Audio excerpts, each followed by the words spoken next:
vsestranski genij Leonardo da Vinci se je veliko ukvarjal tudi z letalstvom.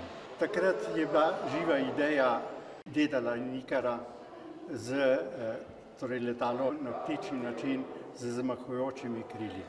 Kar 3 desetletja se je ukvarjal s to zamislijo, ki se ne da uresničiti, vendar so to spoznali šele 200 let za njim.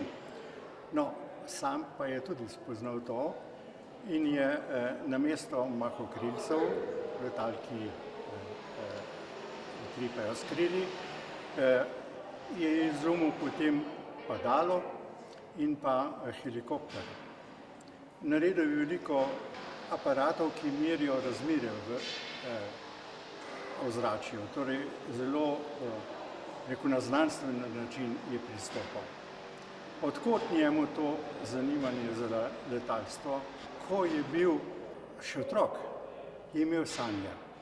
Priletel je velik kragulj in ga je kljunil v ustnice.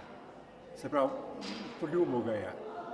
In od takrat naprej so bile ptice v njegovem življenju prisotne.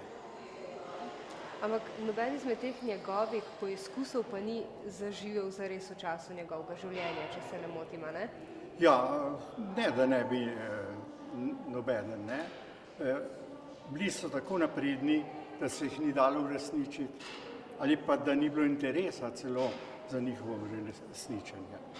In kdaj so potem se šele uresničili? Ja, to je 18. 19. stoletje. 19. stoletje je bilo tisto, ki ga je odkrilo ponovno in ki je objavilo njegova dela, jih študiralo, analiziralo, tako da danes vemo skoraj vse o njem, nikdar pa ne bomo videli vsega.